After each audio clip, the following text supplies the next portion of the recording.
Hello friends, कैसे हो? I hope आप अच्छे होंगे।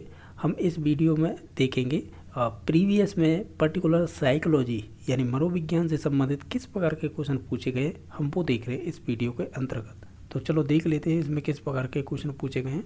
क्वेश्चन नंबर आप देखेंगे जो आपका 59 नंबर यानी 59 नंबर क्वेश्चन है वो पूछा गया है। वो किस प्रकार पूछा गया है आप देख पा रहे होंगे। इसमें पूछा गया है क्वेश्चन में, ये कह रहा है क्वेश्चन कि शिक्षा मनोविज्ञान एक सकारात्मक विज्ञान है। शिक्षा मनोविज्ञान की इस प्रकृति के लिए निम्नलिखित में से कौन सा ऐसा कथन है जो उपयुक्त नहीं है, यानी जो गलत है वो चूज करना है हमको इनमें से। तो पहले सभी को पढ़ के देख लेते हैं, फिर उसके बाद जो राइट आंसर होगा वो देख लेंगे। जैसा कि पहला ऑप्शन दे रखा है, यह तत्वों को जैसे भी है उसी तरह लेती है, तो ये बात तो सही है। बाकी सेकंड ऑप्शन यह है कि यह तत्वों को जैसे भी कार्य करते हैं उसी तरह लेती है, ये भी कथन सही है। तीसरा ऑप्शन ये है कि ये तत्वों को तर्क और नैतिकता की दृष्टि से लेती है जैसा कि उन्हें होना चाहिए। अब देखो ये लॉजिकल है ना, ये वाला स्टेटमेंट यहाँ पर गलत हो रहा है, ठीक है। तो हम ये कहेंगे ये 3 नंबर है ना, ये गलत है। यानी ये कहने वाला है जो हमारी जो एजुकेशन साइकोलॉजी होती है वो एक सकारात्मक विज्ञान मानी जाती है। तो आप बताइए इसकी प्रकृति के बारे में कौन सा गलत है। तो ये 3 नंबर ऑप्शन है वो गलत हो जाएगा।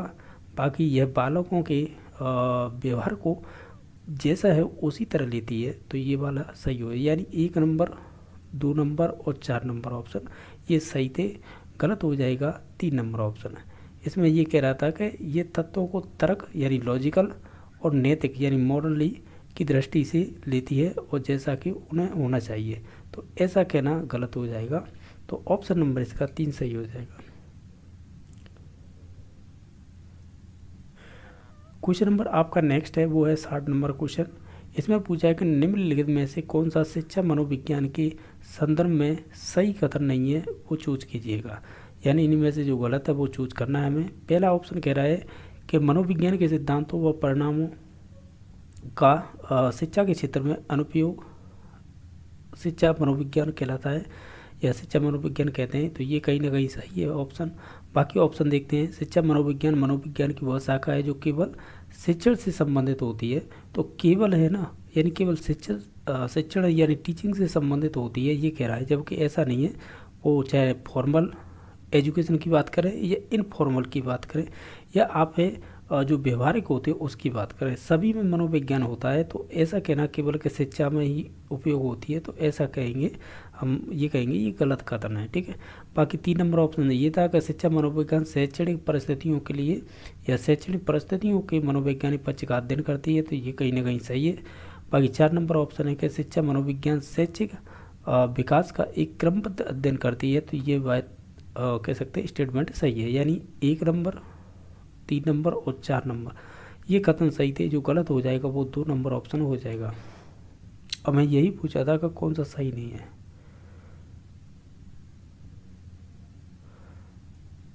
क्वेश्चन नंबर आपका 62 है, जो इस प्रकार पूछा है कि जो आपकी अनौपचारिक वार्तालाप और औपचारिक स्कूलिंग यानी जो आपकी स्कूलिंग शिक्षा है, दोनों के द्वारा है वयस्क बालकों तक उन तरीकों को पहुंचाते हैं जिनसे दुनिया को उनकी संस्कृति व्याख्या करती है और प्रतिक्रिया करती है।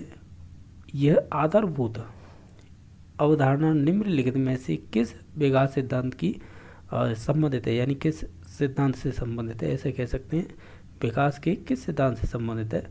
तो ये बात हो रही है कहीं ना कहीं कह सकते हैं यूरी ब्रॉन फैन ब्रेनर है ना, इससे संबंधित बात हो रही है ये। यानी आपकी अगर बात की जाए, जो यूरी ब्रॉन फैन ब्रेनर है, इन्होंने एक सिद्धांत दिया था जिसे हम बोलते हैं बायो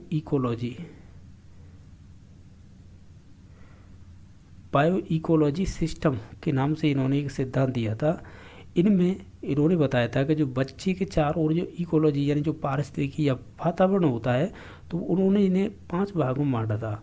तो मैं जानकारी देना चाहूँगा क्योंकि इसके नेक्स्ट बाद ही क्वेश्चन आपका अगला इसी से संबंधित है। तो देखो इन्होंने सिद्धांत दिया था बायो इकोलॉजी सिस्टम। इन्होंने बताया था कि वातावरण का किस प्रकार प्रभाव पड़ता है बच्चों पर, तो उन्होंने 5 प्रकार बताए थे। और वो 5 प्रकार कौन से हैं, तो या तो मैं इसी में बता देता हूँ या अगले क्वेश्चन में बता दूंगा, ठीक है। तो मैंने इतनी जानकारी दे दी है, इसका राइट आंसर हो जाएगा 1 नंबर ऑप्शन, ठीक है। साथ ही साथ आप इस क्वेश्चन को भी देख लीजिएगा क्योंकि ये इसी से संबंधित है। क्वेश्चन नंबर नेक्स्ट है, ब्राउन फेयरब्रेनर के विकास के सिद्धांत के अनुसार वह स्थितियाँ जिसमें विद्यार्थी काफ़ी पर्याप्त समय व्यतीत करता है, जैसे विद्यार्थी का परिवार हो गया, उसके संगी साथी हो गए, विद्यालय हो गया और उसका पड़ोस हो गया, तो आप इसे क्या कहेंगे। तो मैंने बताया ना कि ये आपके 5 स्टेपों की बात करते हैं। तो उन 5 स्टेपों में ये किसकी विशेषता है जो दे रखी है यहाँ से यहाँ तक। तो पहला स्टेप होता है, वो होता है माइक्रो सिस्टम। तो ये माइक्रो सिस्टम में यही चीज़ें आती हैं, जैसे विद्यार्थी का परिवार, संगी साथी, विद्यालय और पड़ोस, ठीक है। तो इन्होंने कौन सा सिद्धांत दिया था, इन्होंने दिया था बायो, आप इसे हिंदी में याद रख सकते हो या इंग्लिश ठीक ही रहेगी, बायो इकोलॉजी सिस्टम दिया था इन्होंने, ये सिद्धांत था इनका नाम, ठीक है, सिद्धांत का। तो इनके 5 स्टेप कौन से होते हैं, तो इन्होंने क्या किया था, इसी प्रकार आपको NCERT की बुकों में चित्र मिल जाएगा। जैसे माइक्रो, पहला था जो माइक्रो सिस्टम, ठीक है। इसके बाद है आपका सेकंड होगा, मैं इनकी विशेषता बाद में बता दूंगा, ठीक है। जैसे माइक्रो, सेकंड होगा मीजो, बाकी पीछे सभी में सिस्टम लगा है, ठीक है, ये ध्यान रखना।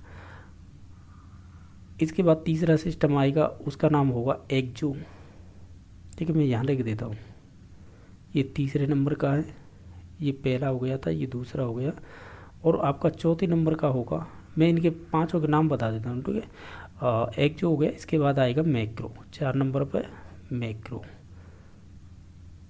ठीक है। लास्ट बचता है 5वें नंबर का, ठीक है, इसे रफ कर देता हूँ, ठीक है, ये मैंने पहले बता दिया था, ये 5 प्रकार होते हैं, ठीक है। तो 4 नंबर हो गया, 5 नंबर पे आ जाएगा आपका जिसे बोल दो क्रोनो सिस्टम, क्रोनो सिस्टम, ये दिया था मॉडल उन्होंने, या इसे सिस्टम की जगह पर मॉडल भी यूज कर सकते हैं शब्द, ठीक है, डिपेंड करता है कि क्वेश्चन किस प्रकार पूछा है तो उस हिसाब से, ठीक है। बायो इकोलॉजी मॉडल बोल सकते हैं, ठीक है, या बायो इकोलॉजी सिस्टम बोल सकते हैं।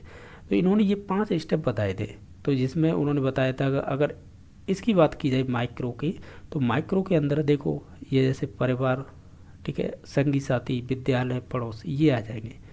फिर सेकंड में क्या आएगा, अगर सेकंड जो मीजो वाला है ना, इसके अंदर क्या विशेषता होती है, इसके अंदर होती है जैसे कि टीचर से संबंध हो जाएगा, ठीक है, यानी संबंध की बात होगी इसमें, जैसे पड़ोसी से संबंध, उस प्रकार की बात, ठीक है।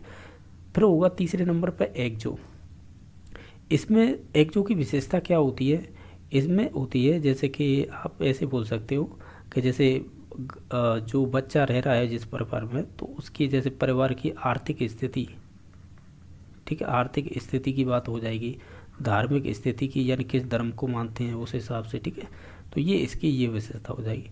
फिर आता है 4 नंबर पर मैक्रो, मैक्रो आता है, तो मैक्रो की विशेषता ये होती है कि जिसमें बच्चे का सामाजिक मूल्य देखे जाते हैं, ठीक है, सामाजिक वैल्यू यानी सोशल वैल्यू, साथ ही साथ इसमें जो लॉ चलते हैं कानून के, यानी आप ऐसे कह सकते हैं जो हम नियमों को मानते हैं, कानूनों को, तो उनकी भी बात की जाती है इसी के अंदर, ठीक है। लास्ट में बचता है क्रोनो, क्रोनो की बात की जाए तो इसमें मोस्टली ये लास्ट स्टेप होता है, तो ये कहते हैं हम इसमें कि इसमें जैसे कि कोई जैसे पेरेंट्स का तलाक हो जाए, ठीक है, इसी की विशेषता मानी जाती है, या कोई एक्सीडेंट हो जाए तो इसी में आएंगी ये विशेषता, ठीक है। तो ये ध्यान रखना है। हमने क्या बताया था कि जो आपके ब्राउन फेयरब्रेनर है, इन्होंने बायो इकोलॉजी मॉडल दिया था, जिनमें इन्होंने बताया था कि बच्चों के चारों ओर जो पारिस्थितिकी या बोल सकते हैं वातावरण पाया जाता है, उसका प्रभाव किस प्रकार रहता है या उसका संबंध किस प्रकार होता है। तो ये 5 स्टेप थे, पहला था माइक्रो, सेकंड नंबर पे मीजो, इनके सभी के पीछे सिस्टम लगाए, ये ध्यान रखना, ठीक है।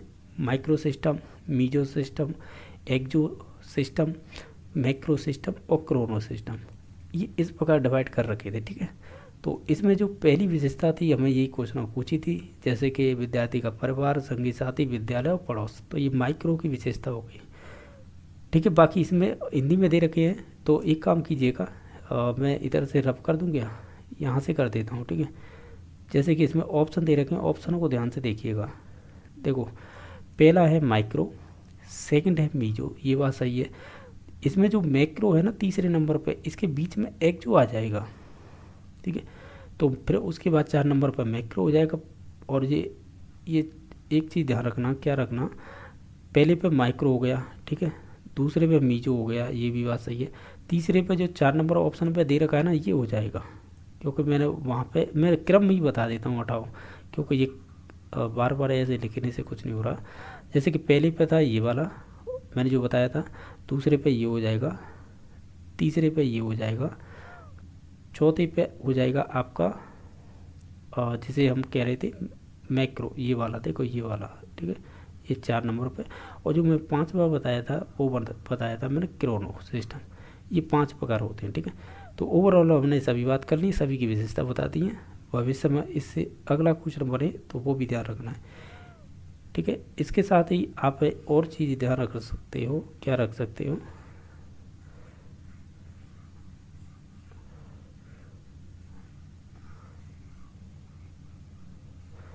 अब देखो इसमें ऑप्शन दे रखे हैं, इनकी भी बात कर लेते हैं साथ ही साथ। जैसे हम बात करें, इसमें दे रखा है एरिक्सन, तो एरिक्सन की बात कर लेते हैं। एरिक्सन इसलिए इम्पोर्टेंट है क्योंकि बन जाते हैं इससे क्वेश्चन। इन्होंने कौन सा सिद्धांत दिया था एरिक्सन ने आपको ध्यान हो तो कौन सा सिद्धांत दिया था, इन्होंने दिया था मनोसामाजिक सिद्धांत। ये सिग्मंड फ्राइड के से हुआ करते थे, यानी जिसे बोलते हैं मनोसामाजिक सिद्धांत दिया था, यानी मनोसामाजिक विकास का सिद्धांत ऐसे बोल सकते हैं। और इन्होंने जो 8 स्टेप बताए थे, यानी इन्होंने अपना जो सिद्धांत बताया था वो आइडेंटिटी क्राइसिस पे आधारित था, यानी जिसे इंग्लिश में लाइफ स्पेंथ भी बोलते हैं, यानी आइडेंटिटी क्राइसिस, या फिर बोल सकते हैं लाइफ स्पेंथ, यानी जीवन विस्तार, या कुछ इस प्रकार की हिंदी बनेगी इसकी। तो ये पर्टिकुलर इन शब्दों पर ही आधारित था इनका सिद्धांत, ठीक है। तो इनमें जो अवस्थाएं होती है ना, तो इसमें 1 नंबर की अवस्था और 4 नंबर की और 5 नंबर की, ये इंपॉर्टेंट है, ये परीक्षा बार बार पूछी जाती हैं। पहली होती है विश्वास बनाम अविश्वास, तो ये हो जाएगी ट्रस्ट वर्सेज मिसट्रस्ट। 4 नंबर की अवस्था आती है, वो भी इम्पोर्टेंट है, वो बोलते हैं उद्यमी वर्सेज, आप ऐसे बोल सकते हैं, इंग्लिश याद रखो, देखो हिंदी तो मैं ट्रांसलेट कर लूँगा, बताऊँगा जब। इसे बोलते हैं इंडस्ट्री वर्सेज इनफेरिटी, यानी परिश्रम बड़ा उद्यमहीनता, ठीक है, इस प्रकार हिंदी होगी इसके। 5 नंबर की होती है, वो होती है अवस्था आइडेंटिटी वर्सेज रोल कन्फ्यूजन, यानी आइडेंटिटी यानी पहचान बना भूमिका भ्रांति, ऐसे बोलते हैं।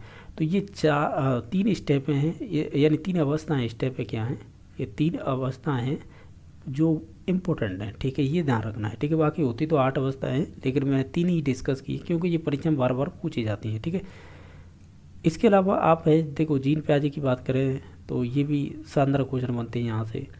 और जीन प्याजे की बात करें तो इन्होंने एक तो 4 अवस्थाएं जो SPCF के नाम से याद रख लीजिए, यानी सेंसरी, प्री ऑपरेशन, कॉन्क्रीट और फॉर्मल, या इसे ही एब्स्ट्रैक्ट बोल देते हैं, ठीक है। इनके जो सिद्धांत है उसमें एक तो एसिमिलेशन जो इम्पोर्टेंट है, मैं उन्हीं की बात कर रहा हूँ। फिर इसके बाद एकोमोडेशन, जो परीक्षा में बार बार क्वेश्चन इन्हीं से बनते हैं, ठीक है। इनके अलावा और क्या विशेषता है इनकी, एक एनिनिज्म पूछा जाता है बार बार, एनिनिज्म, ठीक है, या जिसे जीव बात बोलते हैं। एक ईगोसेंट्रिज्म, इससे भी क्वेश्चन पूछे जाते हैं, ठीक है। इसके अलावा और क्या है, एक स्कीमा, इससे भी क्वेश्चन पूछे जाते हैं। यानी जो आप है इन्हें रिवाइज करते रहें, बस ये है कि इनसे बहुत ज़्यादा। एक है आँखों से ओझल हो जाना, एक ये वाला क्वेश्चन जो सेंसरी मोटर स्टेज है ना, इससे संबंधित क्वेश्चन बनता है ये। इसके अलावा और कोई है, एक चीज़ ध्यान रखना, क्या रखना, ये कहते हैं कि विकास होता है ना, ये डेवलपमेंट, ये कहते हैं असतत होता है, असतत मीन से होता है डिसकंटिन्यू होता है, ये कहते हैं कौन, जीन प्याजे। इसके अलावा इन्होंने बात की है, बहुत सारी बातें की हैं, जैसे कि बच्चों की सोच होती है वो मात्रा में कैसी होती है, मात्रा में तो समान होती है, ये जीन प्याजे कहते हैं कि मात्रा में तो समान होती है लेकिन प्रकार में भिन्न होती है, तो ये भी ध्यान रखना है, ये भी क्वेश्चन बन जाते हैं। बाकी इन्होंने हेरिडिटी की बात की है, सोशल इंटरेक्ट की बात की है, कंस्ट्रक्टिविज्म की बात की है, और आपकी एक्टिविटी आधारित की बात की है, और मैचुरेशन, यानी ये वो शब्द है जो मोस्टली परीक्षाओं में क्वेश्चन बने हैं। अब इतनी बात कर ली तो एक बार लेवाइकोस्की और देख लीजिएगा। लेवाइकोस्की की बात करें तो ये कहलाते हैं रचनावादी, और जो हमारा NCF 2005 है ना वो इसी पर आधारित है। किस पर? NCF 2005 है वो किस पर आधारित है? वो रचनावाद पर ही आधारित है। ये भी क्वेश्चन पूछा गया है। तो अब बात करें वाइगोत्स्की ने कौन सा सिद्धांत दिया था? इन्होंने दिया था सामाजिक संज्ञानात्मक, ठीक है, सामाजिक संज्ञानात्मक रचनावादी सिद्धांत बोल सकते हैं या सामाजिक संज्ञानात्मक, ठीक है। इसके अलावा है और क्या ध्यान रख सकते हैं? इनकी जो मुख्य मुख्य चीज़ें हैं वो ही ध्यान रखेंगे तो भी चल जाएगा। मैं इसे एक बार रफ कर दूँ जिससे कुछ लिख पाऊँ, यहाँ पे लिख नहीं पा रहा हूँ मैं। तो देखो अभी हमने बात कर ली है, ये रचनावादी कहलाते हैं, ठीक है। और इन्होंने जो बात की है ना उन पे ज़्यादा क्वेश्चन बनता है, यानी इन्होंने अपने सिद्धांत में जिन जिन चीज़ों की बात की है मोस्टली वही क्वेश्चन सीधे सीधे बन जाते हैं परीक्षाओं में। जैसे कि इन्होंने वाइगोत्स्की ने SCL की बात की है। SCL यानी ये आपस में तीनों चीज़ें इंटरेक्ट होती हैं, यानी संबंधित होती हैं। जैसे कि S से सोशल हो जाएगा, और C से हो जाएगा कल्चर यानी संस्कृति, और L से लैंग्वेज, यानी ये आपस में अंतर संबंधित होती हैं, यानी अंतर संबंधित, ठीक है। इनके अलावा इन्होंने 3 प्रकार की स्पीच की बात की है जैसे कि बच्चों में पाई जाती है। उससे पहले एक चीज़ और ध्यान रख लीजिएगा, इन्होंने स्कैफोल्डिंग की भी बात की है, ये भी क्वेश्चन बन जाता है। इसके अलावा मैंने 3 स्पीच बताई थी बच्चों में पाई जाती हैं, और ये इनकी तीनों की बात करते हैं, और जिनसे जो क्वेश्चन बनता है वो लेकर प्राइवेट स्पीच पे बनता है ज़्यादातर। जिस पे एक तो आपकी सोशल आएगी, सोशल स्पीच, सेकंड पे आती है आपकी प्राइवेट स्पीच, और थर्ड पे आती है आपकी साइलेंट स्पीच। इनसे क्वेश्चन बनते हैं परीक्षा में, स्पेशल लेके जो प्राइवेट स्पीच है ना इसे लेकर बनता है। यानी बच्चा जो भी चीज़ बोलता है ना वो खुद भाषा अपने आप ही रेगुलेट करता है, इसकी ये विशेषता होती है। इसके अलावा ये ध्यान रखना, देखो जीन प्याजे ये कह रहे थे कि विकास होता है वो कंटिन्यूस होता है, यानी असतत होता है, जबकि ये वाइगोत्स्की कहते हैं जो विकास होता है वो सतत होता है, ठीक है। ये ध्यान रखना है, ये भी क्वेश्चन पूछा हुआ है। तो ओवरऑल हमने जो मेन चीज़ थी वो सभी बात कर ली हैं, क्योंकि इनसे क्वेश्चन बार बार रिपीट होते हैं इस वजह से। बाकी नेक्स्ट क्वेश्चन देख लेते हैं। 64 नंबर क्वेश्चन पूछा है, वो इस प्रकार पूछा है आपसे कि बालक का भाषा विकास जन्म के समय रोने की साधारण क्रिया से प्रारंभ होता है, फिर है विविधीकरण प्रारंभ होता है, और बालक एक क्रम से बहुत से शब्दों की शब्दावली प्राप्त कर लेता है। तो उपरोक्त उदाहरण निम्नलिखित में से कौन सा सिद्धांत प्रतिपादित करता है? ये चारों दे रखे हैं। आप अगर इसे पढ़ेंगे ना तो ओवरऑल सभी की विशेषताओं को देखते हुए, यानी जैसे कि इसमें कहीं ना कहीं आनुवांशिकी की बात नहीं हो रही है, केवल वातावरण में जन्म ले रहा है तो हम ये कह सकते हैं ऐसा हो सकता है, ठीक है। बाकी है तीसरा नंबर, यहाँ पर कोई प्रेडिक्टेबल की बात ही नहीं हो रही है, ठीक है, तो ये भी नहीं होगा। बाकी व्यक्तिगत ये प्रक्रिया होती है, ये बात सही है, लेकिन भाषा को लेकर ऐसी बात नहीं की जा रही कि ये जो सेंटेंस यानी जो स्टेटमेंट दिया है वो इसी से संबंधित हो।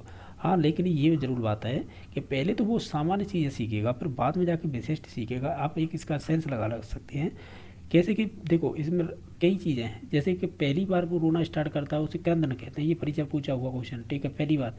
दूसरी बात ये है कि ब्रिजेज के अनुसार हम ये कहते हैं कि बच्चे जन्म के समय कोई भी चीज़ ऐसी नहीं आती है, केवल रोने के अलावा उसमें केवल उत्तेजना होती है, ठीक है, ये भी है। और इसके बहुत सारे ऐसे सेंस दे रखे हैं कि यानी सेंस में इसी है कि बहुत सारे स्टेटमेंट आपको मिलेंगे अलग अलग मनोवैज्ञानिक के अनुसार, चाहे वो आपकी श्रीमती हल्लॉक हो, चाहे ब्रिजेज हो, या अन्य मनोवैज्ञानिक हो सकते हैं। वो कहते हैं कि पहला जो शब्दावली या शब्द बोलेगा बच्चा जो शुद्ध रूप से, तो वो कम से कम 8 से 10 महीने लग जाते हैं उसे। पर जैसे जैसे मैच्योरिटी डेवलपमेंट होता है तो वो बहुत सारे शब्द सीखने लग जाता है।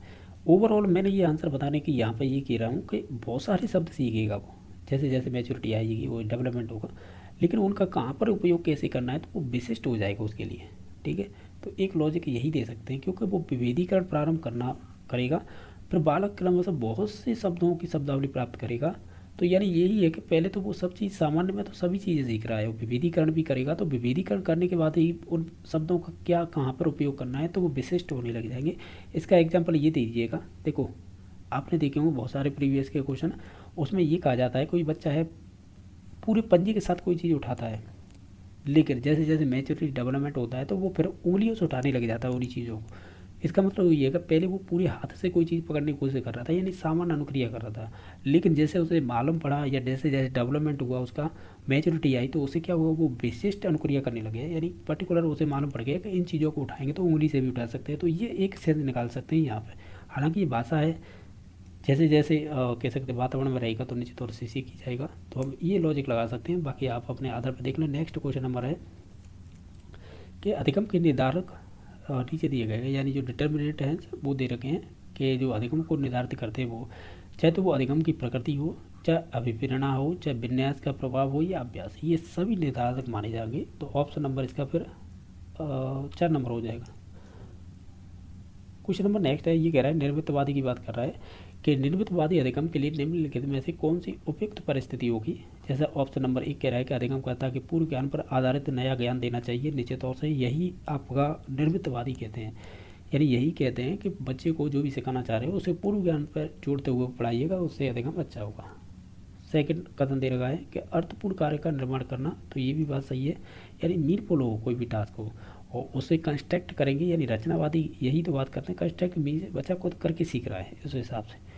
क्वेश्चन ऑप्शन नंबर 3 है ज्ञान का सक्रिय सृजन और व्याख्या करेंगे, सही बात है। बाकी सामाजिक अंतक्रिया को सुगम या सुविधाजनक बनाना, ठीक है, तो ये भी बात सही है, यानी ओवरऑल सभी कथन सही थे। तो इसका ऑप्शन नंबर 3 सही हो जाएगा। हाँ, ये तो बताना भूल ही गए, इसकी बात कौन करते हैं निर्मितवाद की। एक तो जेनर ब्रूनर का नाम आता है, और अगर पर्टिकुलर ये कहे कि आपसे रचनावादी तो फिर वाइगोत्स्की आता है, ठीक है। जीन प्याजे भी बात करते हैं कंस्ट्रक्टिज्म की। हालांकि अगर पर्टिकुलर शब्द दे के आपसे पूछे तब वाइगोत्स्की पे जाना है, ठीक है, क्योंकि वाइगोत्स्की ही सबसे पहले बात करते हैं इस चीज़ की, ठीक है। नेक्स्ट क्वेश्चन नंबर है 67 नंबर कि मिस्टर अमित की उपलब्धि में निष्ठा और व्यक्तित्व की यह प्रकृति, यानी जो प्रकृति में से ये लक्षण है उसमें जीवन भर व्याप्त रहती है। ऑलपॉट के वर्गीकरण के अनुसार यह लक्षण दर्शाता है, यानी कोई मिस्टर अमित है, उसकी जो उपलब्धि है, उपलब्धि में निष्ठा है, ठीक है, कोई बात नहीं, लेकिन वो व्यक्तित्व है वो उसके जीवन भर रहता है, ठीक है, कोई बात नहीं है। तो ये ऑलपॉट के जो ऑलपॉट ने जो सील गुणों की बात की, यानी ट्राइट्स बोलते हैं इन्हें, तो उनमें बताइए किससे संबंधित। तो ये हो जाएगा आपका कार्डियल, जिसे प्रधान बोलते हैं। ये 1 नंबर, यानी इन्होंने प्रकार बताए थे 3 है, ठीक है, उनमें से 1 नंबर प्रधान कार्डियल आता है, दूसरे नंबर पर केंद्रीय आता है, तीसरे नंबर पर आते हैं ये द्वितीय प्रकृति है ना, इसे गौड़ कहेंगे, ठीक है। देखो मैं बता दूं, जो कार्डियल होते हैं वो विश्व फेमस चीज़ें होती हैं, जैसे कि महात्मा गांधी का शांति और अहिंसा की बात करना, तो ये पूरे विश्व में फेमस है। जैसे हिटलर का आक्रामकता दिखाना, ये पूरे विश्व में फेमस है, उन्होंने ऐसे काम किए हैं जो फेमस है। ये कार्डियल गुण होते हैं, यानी प्रधान। केंद्रीय में ऐसी चीज़ें आएंगी जैसे कि सामाजिकता हो गई आपके अंदर, उदासीनता हो गई, या सेल्फ कॉन्फिडेंस हो गया, तो ये सभी केंद्रीय हो जाएंगे। बाकी द्वितीय गुण में ये चीज़ आती है जो सामान्य चीज़ें होती है, जैसे कि खाना खाने की तरीका आपके, और आपकी हेयर यानी आपके बालों की स्टाइल, तो ये चीज़ आती है, ठीक है। तो ये सील गुणों की बात की, पर एक चीज़ ध्यान रखना, ये ऑलपोर्ट का, यानी कहाँ है ये रहा ऑलपोर्ट, इनका शेष हुआ था कौन हुआ था, केटल। तो केटल ने आगे जाके इन सभी सील गुणों में से जो मुख्य मुख्य थे वो 16 थे, लास्ट में जाके उन्होंने बचाए थे कि ये 16 गुण है, या बोल सकते हैं कि 16 पर्सनल फैक्टर प्रश्नावली के नाम से इन्होंने दी थी। ये इम्पोर्टेंट है, ये ध्यान रखना बस। बाकी केटल ने तो बहुत सारी चीज़ें बताई हैं, इन्होंने बुद्धि में एक तरल और ठोस के नाम से एक सिद्धांत दिया था, तरल ठोस के नाम से भी। बाकी ये क्वेश्चन आया भी आगे देखेंगे, तो ये ध्यान रखना। ऑलपोर्ट है उसका से केटल हुआ, केटल ने ही 16 PF यानी 16 पर्सनल फैक्टर प्रश्नावली दी थी, वैसे ये ध्यान रख रहा है। बाकी कोई चीज़ इसमें ऐसी बताने को है नहीं। ऑलपोर्ट की एक परिभाषा आती है जिसमें मनोदैहिक, गत्यात्मकता ऐसे शब्द मिलेंगे, तो वो ऑलपोर्ट की परिभाषा सील गुणों को लेकर ही थी। क्वेश्चन नंबर नेक्स्ट है कि व्यक्तित्व आकलन की जो प्रक्षेपी प्रविधियों की निम्नलिखित में से कौन सी एक विशेषता नहीं है। प्रक्षेपी विधियों की बात करें तो हमेशा ये हमारे अचेतन मन में जो चीज़ें चलती है उसे निकालती है, तो जबकि ये कह रहा है कि चेतन अनुक्रिया, तो यही गलत हो जाएगा, ठीक है। अचेतन मतलब प्रक्षेपी विधियाँ कौन सी थी, वही तो थी जो हमारे अचेतन मन में क्या चीज़ चल रही है उन्हें बाहर निकलवाना होता था, तो उनके लिए बहुत सारी विधियाँ थी प्रक्षेपीय में। और जैसे कि IBT हो गई, इंक ब्लॉक टेस्ट हो गया, टेट हो गया, CAT हो गया, और SCT हो गई, FWAT हो गई, ड्रॉ-इमेंट टेस्ट हो गया, और इनके अलावा खेल और तकनीकी विधि हो गई, ठीक है। ऐसे बहुत सारे थे। ठीक है, तो ऑप्शन नंबर इसका 1 सही हो जाएगा। ठीक है, नेक्स्ट है, एक तरह का पर्यावरणीय आवश्यकताओं के अनुरूप व्यवहार करना कहलाता है, तो इसे ही हम एडजस्टमेंट कहेंगे, यानी समायोजन। हालांकि ये साइंस में पढ़ेंगे ना इस प्रकार है, तो उसकी जगह यूज किया जाता है शब्द अनुकूलन, यानी समाज में आपके वातावरण के अनुकूलित रहना, एक तरह से जीवन व्यतीत करना और उसी के अनुसार आपको प्रवृत्ति कर लेना, यही होता है अनुकूलन। लेकिन यहाँ पे पूछा है हमारे व्यवहार से संबंधित, तो हम कहेंगे ये समायोजन होगा एक तरह से। क्वेश्चन नंबर 70 है, यानी जो 70 नंबर क्वेश्चन है कि अवलोकनात्मक अधिगम प्रक्रिया का सही अनुक्रम क्या होगा। तो ये कहीं ना कहीं अल्बर्ट बांडुरा से संबंधित है, और बांडुरा का सामाजिक संज्ञानात्मक सिद्धांत था, जिसमें वो बताते हैं कि बच्चे हैं प्रेक्षणात्मक या अवलोकनात्मक रूप से सीखते हैं, यानी अनुकरण करके दूसरों का। तो उन्होंने सीखने के 4 स्टेप बताए थे, वो 4 स्टेप बताइए कौन से इसमें से। देखो, पहले होता है अटेंशन, किस में दे रखा है, एक तो इसमें दे रखा है और एक इसमें। फिर अटेंशन के बाद होता है रिटेंशन, रिटेंशन के बाद प्रोडक्शन, फिर मोटिवेशनल। तो ऑप्शन नंबर इसका 2 सही हो जाएगा। इसके उपनाम ध्यान रखिएगा, अवलोकनात्मक बोलते हैं, प्रेक्षणात्मक बोलते हैं, ठीक है, और मॉडलिंग बोलते हैं, ठीक है, और बोबोडॉल भी बोल देते हैं, क्योंकि इन्होंने बोबोडॉल पर ही प्रयोग किए थे। जोकर भी इन्होंने उपयोग किए थे, जीवित, ये शब्द लग के आता है। ठीक है, बाकी और क्या चीज़ है, ओवरऑल तो यही बांडुरा से संबंधित है। ठीक है, तो ऑप्शन नंबर इसका 2 सही हो जाएगा।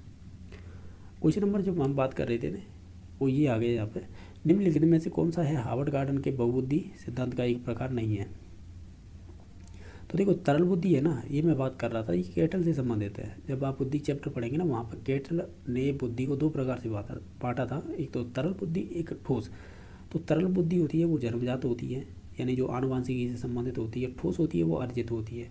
ये इंपॉर्टेंट है केटल की। ठीक है, और केटल की 16 PM 16 यानी 16 पर्सनल फैक्टर क्वेश्चनर ये है, यानी जो प्रश्नावली है वो बहुत इंपॉर्टेंट है, ये ध्यान रखना, पूछी जाती है। बाकी जो प्रकार बचे हैं वो हार्वर्ड गार्डन से संबंधित है। हार्वर्ड गार्डन ने बुद्धि की शुरुआत में जब शुरुआत की थी तब 7 प्रकार बताए थे, फिर इसमें एक खंड जोड़ा, फिर एक जोड़ा, इस प्रकार अब वर्तमान में 9 प्रकार हैं। ठीक है, इसकी ट्रिक है याद करने की कि LMLH बैन 1983, यानी इसका मतलब क्या है, देखो, जैसे पहली L से मतलब होगा लिंग्विस्टिक, यानी भाषिक, ये दे रखा है ना, 2 नंबर, वो 3 नंबर ऑप्शन में, इससे हो जाएगी। M से हो जाएगी आपकी म्यूजिकली, यानी जो संगीत से संबंधित, और तीसरी हो जाएगी आपकी, यानी जो तीसरे नंबर पहले है ना, इससे संबंधित हो जाएगी लॉजिकल। ठीक है, तो ये 3 तो प्रकार है इसमें ऑप्शन में दे रखे हैं। बाकी इज का मतलब क्या होगा, यानी आई का, यहाँ पे इज का मतलब ये है कि आई लेंगे तो आई में 2 प्रकार की होंगी, एक तो इंट्रा होगी जो स्वयं से संबंधित होगी, दूसरी होगी इंटर जो दूसरों से संबंधित होगी। एस का मतलब होगा स्पाइसियर जो स्थानिक बुद्धि होती है। ठीक है, बाकी बी बचा है, बी से हो जाएगी बॉडी काइनेस्थेटिक। ई बची है, इससे होगी आपकी एक्सटेंशियल यानी अस्तित्ववादी, और एन बची है, इसका मतलब होगा नेचुरल, यानी नेचुरलिस्टिक, यानी प्राकृतिक से संबंधित है। ये ओवरऑल सभी प्रकार 9 थे जो मैंने बता दिए। एक चीज़ और भी ध्यान रख सकते हैं कि जो 8वां प्रकार 9वां प्रकार कब का जोड़ा गया था, तो 8वां प्रकार 1988 में जोड़ा गया था, और 9वां प्रकार है 2000 में जोड़ा गया था। तो आप देखेंगे कि जो आपका नेचुरल वाला है, शायद, देखो ये तो मुझे कन्फर्म नहीं है कि इसमें जो अस्तित्ववादी है वो लास्ट में जोड़ा गया था या नेचुरल, लेकिन ये मालूम है कि एक 88 में और एक 2000 में जोड़ा गया था। ठीक है, तो ओवरऑल यही प्रकार है, इन्हीं से बनते हैं, इनके एग्जाम्पल पूछे जाते हैं।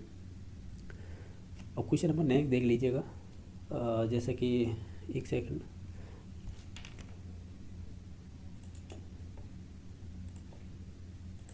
अगला जो क्वेश्चन पूछा गया है वो बाकर मेदी परीक्षण से लेकर पूछा है, जो बाकर मेदी के सृजनात्मक परीक्षण में सम्मिलित है।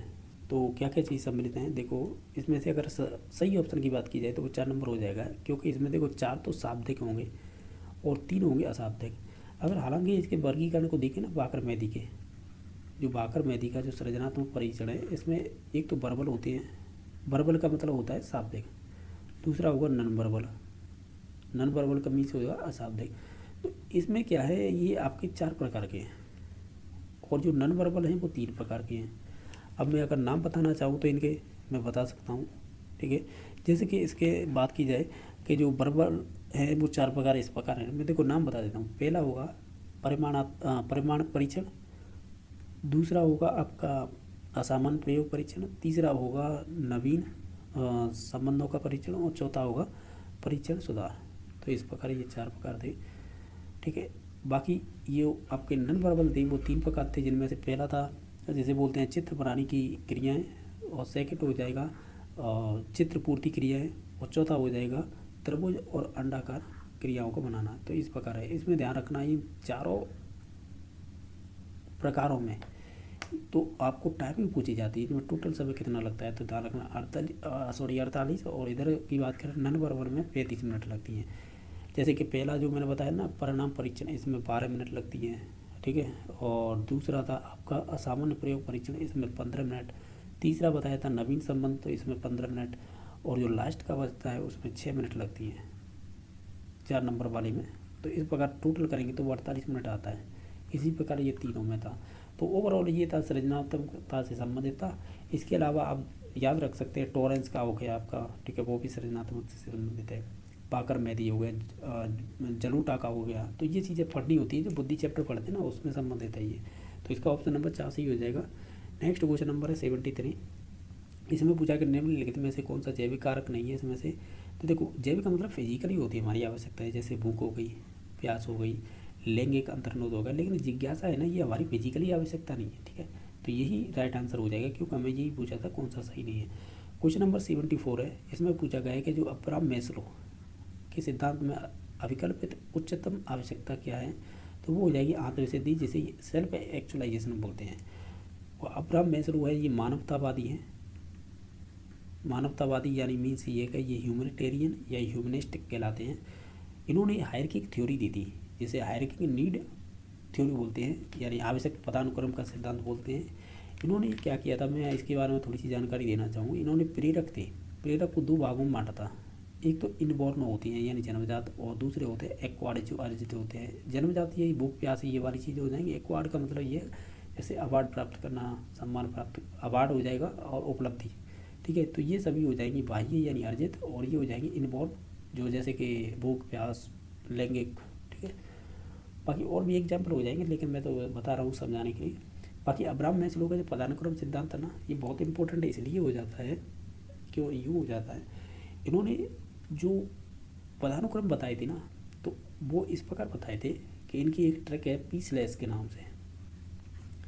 5 स्टेपों का क्रम है, इन्होंने एक पिरामिड बनाया, उनमें बताया था। और ये इंपॉर्टेंट इसलिए हो जाता है, मैं अभी बताऊंगा क्यों हो जाता है। इन्होंने 5 प्रकार बताए थे ना, तो इसमें जैसे मैं इसमें फिट कर दूँ इस पिरामिड में, जिससे आसानी होगी समझाने में। देखो पी का मतलब होता है फिजिकली आवश्यकता यानी शारीरिक आवश्यकता। दूसरी होती है सेफ्टी सुरक्षा। तीसरी होती है लव यानी प्यार। चौथी होती है आपकी सम्मान एस्टीम बोलते हैं इसे। 5वीं होती है सेल्फ एक्चुअलाइजेशन यानी आत्मसिद्धि बोल सकते हैं सही। तो इन्होंने क्या क्या चीज़ें बताई थी कि इन्होंने पहली बात तो एक पिरामिड के रूप में बताई थी, और इन्होंने बताया था जो पिरामिड का बॉटम होता है ना, यानी जो तल होता है नीचे वाला, उसमें हमें बहुत सारी आवश्यकता पड़ती हैं। और इन आवश्यकताओं को इन्होंने सिगमंड फ्राइड की इड से तुलना की, ठीक है। जो लास्ट वाली अवस्था होती है आत्मसिद्धि, जिसे सेल्फ एक्चुअलाइजेशन कह रहे हैं, इसकी तुलना है सुपर ईगो से की। जो मध्य की 3 अवस्थाएं बचती हैं, इनकी तुलना इन्होंने ईगो से की, क्योंकि ये संतुलन बना के चलती है इस वजह से। तो हमने ओवरऑल देखा कि जो शुरुआत की अवस्था होती है इसे निम्न अवस्था बोलते हैं, जो ऊपर वाली होती है उसे उच्चतम अवस्था बोलते हैं। और हमें क्वेश्चन उच्चतम को लेकर ही पूछा था कि कौन सी उच्चतम आवश्यकता होगी, तो वो सेल्फ एक्चुअलाइजेशन था यानी आत्मसिद्धि, ठीक है। तो ओवरऑल हमने सभी बात कर ली। 2 प्रेरक बताए थे, एक तो जन्मजात अर्जित, दूसरी बात और बात की है उन्होंने पदानुक्रम की। इन्होंने भी बताया था जो हमारी आवश्यकता होती है उनके क्रम किस प्रकार आगे की तरफ बढ़ते हैं, तो उस हिसाब से था ये, ठीक है। और तो कोई ऐसी कोई जानकारी नहीं है बताने के लिए, ओवरऑल यही क्वेश्चन बन जाते हैं इन स्टेपों को लेकर, ठीक है। नेक्स्ट देख लेते हैं।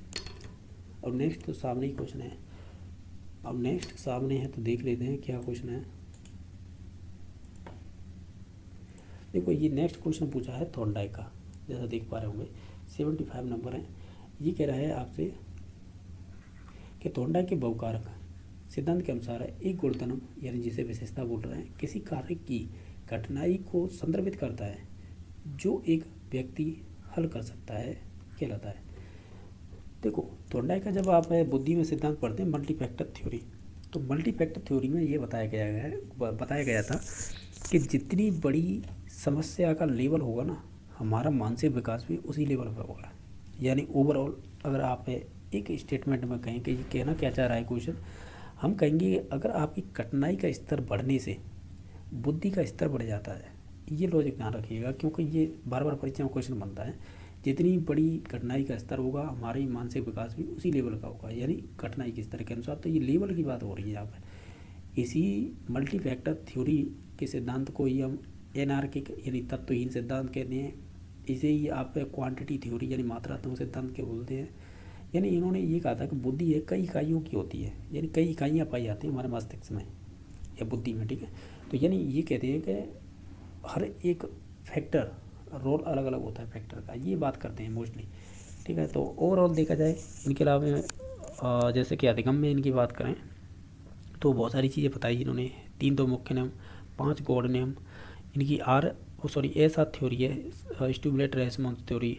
मुख्य नियम आपको मालूम होगा प्रभाव का, तत्परता का, अभ्यास का। बाकी गॉड नियम में हमने याद कर रखा BAMC के नाम से, जैसे बहु अनुक्रिया का, आत्मीकरण का, मेंटल यानी मानसिक का, और साचार और आत्मीकरण का, ये 5 प्रकार हो जाएंगे। और क्या बात करते हैं ये हो गया, ये हो गया। हाँ, एक चीज़ और ध्यान रखना, बुद्धि के चैप्टर में ही इन्होंने बुद्धि के प्रकार बताए हैं। मूर्त हो गई, अमूर्त हो गई और सामाजिक। तो इनके साथ एक मनोवैज्ञानिक और जुड़ के आएंगे, गैरेट। थॉर्नडाइक और गैरेट के अनुसार बुद्धि के 3 प्रकार हैं। इनकी विशेषताओं को लेकर क्वेश्चन बन जाते हैं, ठीक है। तो ओवरऑल हमने बहुत बात कर ली है। तो हाँ, एक चीज़ तो भूल ही गए बताना, जैसे कि अगर बहुकारक की बात करते हैं ना, यानी कि इसकी इंग्लिश देखिए यहाँ पे क्या दे रखी है, मल्टी फैक्टर। आपको 3-4 क्वेश्चन मिलेंगे ऐसे मल्टी से संबंधित। देखो कौन कौन से मिलेंगे, मैं ये भी बता दूंगा आपको।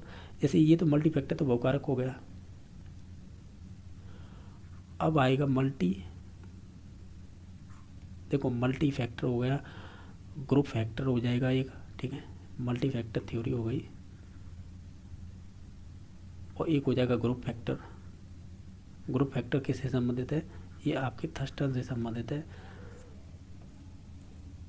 और मल्टी से संबंधित और कौन से सिद्धांत होंगे, एक बहुकारक का होगा, और हाँ एक और आता है अब मल्टी इंटेलिजेंस के नाम से। तो मल्टी इंटेलिजेंस के नाम से किसका सिद्धांत है, तो ये हार्वर्ड गार्डन का हो जाएगा, बहुबुद्धि सिद्धांत, हार्वर्ड गार्डन। तो ये चीज़ें तो आपको मालूम होगी। चलो नेक्स्ट देख लेते हैं। क्वेश्चन नंबर नेक्स्ट है, प्रतिभाशाली बालकों पर निम्नलिखित में से कौन सी विशेषता लागू नहीं होगी। तो जैसे कि जल्दबाजी, बाकी और ऑप्शन देख लेते हैं। अपने अनुसार है स्वयं को आगे बढ़ाना, तो ये तो हो सकती है। अनभिज्ञता, ये कह रहा है इग्नोरेंस, तो ये तो नहीं होगी अनभिज्ञता। कुशल होने का जुनून, ये हो सकता है। जल्दबाजी, ये भी हो सकता है। जो गलत है इसमें 3 नंबर हो जाएगा, क्योंकि अनभिज्ञता ना नहीं हो सकती ये प्रतिभाशाली बालकों। ठीक है, नेक्स्ट है, ये कह रहा है कि लोग अपने वोट यानी मत का प्राय अपनी भावनाओं के अनुसार करते हैं, बजाय इसके कि उम्मीदवारी की अपनी विशिष्ट नीतियाँ किस प्रकार की हैं, इस आधार पर क्या अभिवृत्ति का घटक होगा। तो कहीं ना कहीं ये भावात्मक की बात हो रही है, क्योंकि अपनी भावनाओं के अनुसार वोट करते हैं। वह ये नहीं देखते हैं कि जो भी MLA या MP की अपनी क्या नीतियाँ हैं, ठीक है, उनसे कोई लेना देना नहीं है। वो अपनी अपनी राय, अपनी भावनाओं के अनुसार वोट करते हैं। तो ये भावनाओं से संबंधित ही हो जाएगी। यार ये हमारे एक तरह से 3 डोमेन होते हैं ना, उनकी बात पूछ रहा था कि ये अगर भावनाओं से संबंधित है तो ये किस में आएगा, तो वो भावनात्मक में ही आएगा। अगर यहीं पे ये ज्ञान की बात करता तो हम फिर एक संज्ञानात्मक ले जाते, और व्यवहार की बात करता तो फिर इसमें ले जाते। ठीक है, तो उस हिसाब से है। ठीक है, नेक्स्ट देख लेते हैं। क्वेश्चन नंबर 78 है, इसमें पूछा गया अपने को दूसरों के लोगों के साथ संबंध के रूप में परिभाषित करने का तरीका यह पहचानने की कि स्वयं व्यवहार प्राय दूसरों के विचारों, भावनाओं और क्रियाओं पर आधारित या निर्धारित होता है, यानी दूसरों के अनुसार।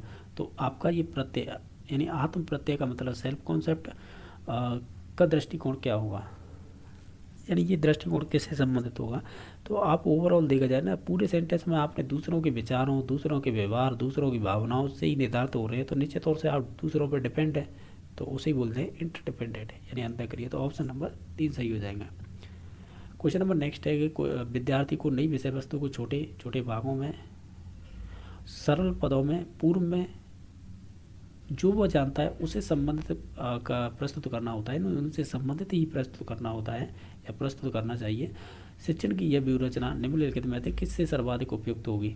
आप ओवरऑल देखें, जब भी हम बात करते हैं कि ये कह रहा है कि सरल पदों में बताइएगा, बच्चों को पूर्व ज्ञान से जोड़कर बताइएगा और उन्हीं से संबंधित हो, यानी जो भी पढ़ा रहे हो वो पहले ज्ञान से ही संबंधित हो। शिक्षण की यह व्यूहरचना किससे संबंधित होगी, और ठीक है, तो देखो ये सृजनात्मकता से तो होगी ना, प्रतिभाशाली थे, इन बच्चों को तो इनकी आवश्यकता ही नहीं होती है। हाँ, ये हो सकता है इन दोनों ऑप्शन में से अगर चूज करना है तो हम कहेंगे जो स्लो लर्नर होते हैं ना, उनको ये आवश्यकता होती है, जैसे छोटे छोटे भागों में बांट कर पढ़ाना, सरल पदों में पूर्व ज्ञान से जोड़कर पढ़ाना। तो ये सभी विशेषताएं हैं वो स्लो लर्नर यानी जो धीमी गति से सीखने वाले होते हैं उनकी ये विशेषताएं हो जाएगी। ठीक है, तो ऑप्शन नंबर पर कौन सा सही हो जाएगा इसका? ऑप्शन नंबर इसका 3 सही हो जाएगा। अभी नेक्स्ट क्वेश्चन देख लेते हैं।